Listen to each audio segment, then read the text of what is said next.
Okay, I just finished watching Floyd Mayweather versus Miguel Cotto, and that fight.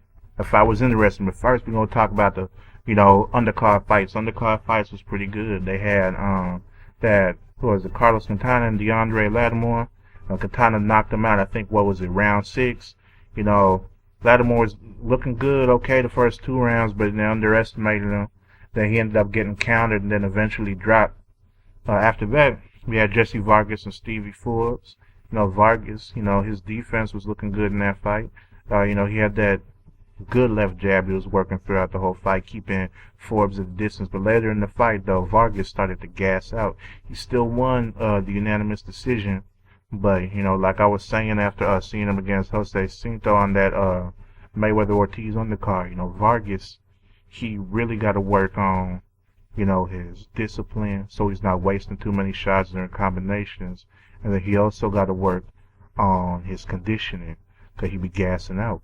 And he was more disciplined in this fight. I give him that. He was, more patient. He didn't waste punches. He was picking his shots carefully, and slipping shots from Forbes. So Vargas did pretty good there. I'm interested to see who he's going to fight next.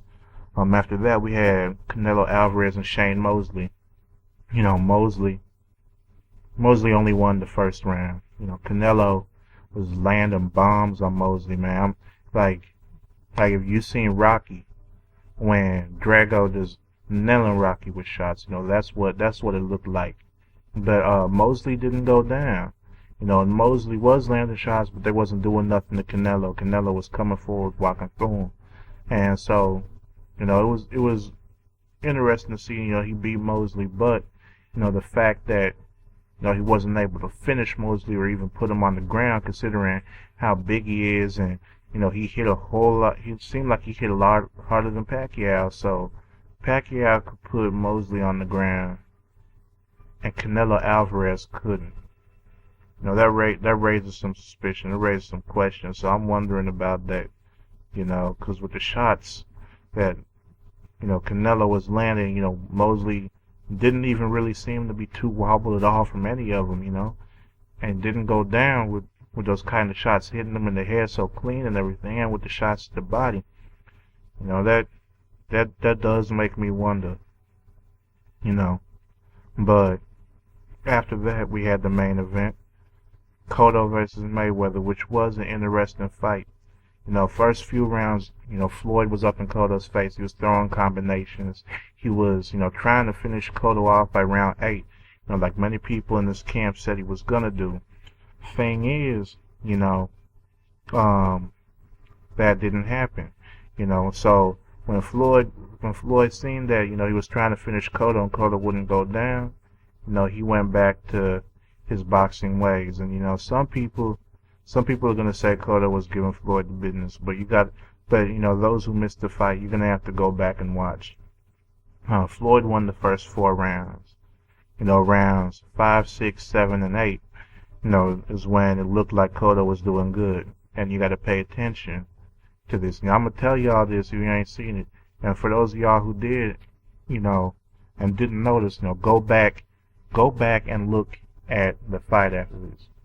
Whenever somebody got it uploaded on the internet. Rounds 5 through 8, what Floyd did was he sat back on the ropes. Starting around 5, he stayed in the corner for the whole fight, and then would move along the ropes to another corner and stay there, and move along the ropes to another corner. He could.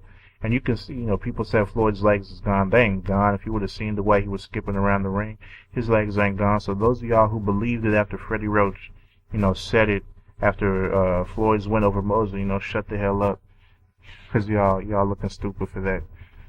But Floyd's legs ain't gone. You could see how he was skipping around the ring, when in those rounds, Floyd just let himself stay on the ropes and made Cotto miss. And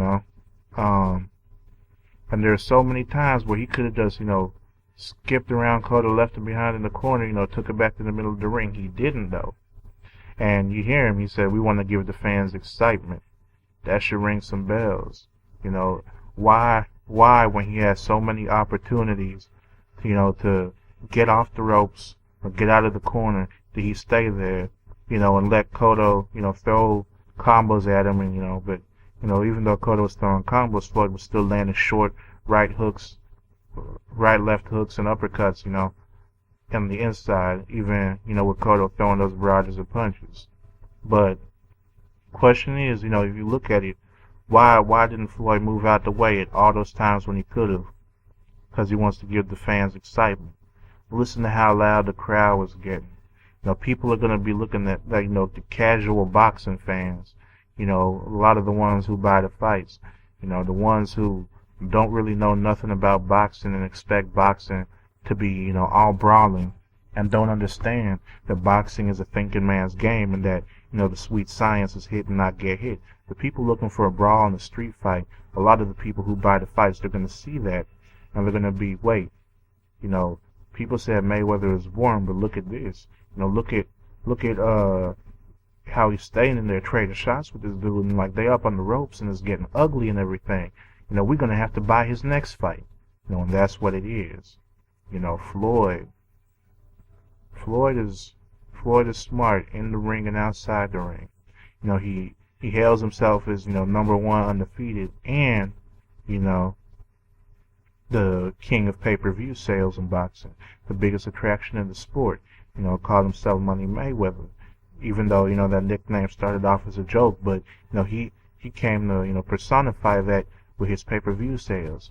And after people see this fight, and they're like, damn, that was really exciting. He's really staying there bringing the fight to people. They're going to come out and buy his next fight to see that excitement, and also to see if somebody's going to manage to beat him. So you're going to have people who, were shunned away from him because they viewed his style as boring, not understanding, boxing principles, and expect it to be a street fight. You're going to have those people buying his fights again. The people who want to see him lose, they're still going to be buying his fights. People who are fans of his, they're going to be buying his fights too. So that's going to bring in more pay-per-view numbers for him. He lived up to what he said. He said, I'm going to give the fans excitement. But, the thing is, he didn't do too much of it to where it put him in a difficult position. Because after that, he went back to his boxing ways and he danced around Cotto. Came in and landed counters when he had to. And the main combination, the main two punches that was hurting Cotto the whole night, was a wide right hook through the outside of Cotto's guard, since Cotto had that tight guard in front, and he followed it up with the left uppercut. And that's what was really hurting Cotto. Cotto did try, a whole bunch of body shots, but his body shots were wide and looping, and didn't really land, to the center of the stomach. It landed on the outside, which wasn't really going to do much, to slow Floyd down. He really needed to get body shots to the inside to do damage. But, those of you who saw the fight and those of you who didn't, and you go back and look at it, pay attention to rounds 5 through 8 and you'll see what I was talking about. But other than that, we got a new, 154 champion, Floyd Mayweather. He won Cotto's belt, and he won, the WBC diamond belt? It was some diamond belt. Won from Cotto, and he won the ring belt. So, what's Floyd gonna do after this? He got his jail sentence coming up in a month. So we're gonna have to wait and see. But other than that, peace out, y'all. Take it easy. Have a good night.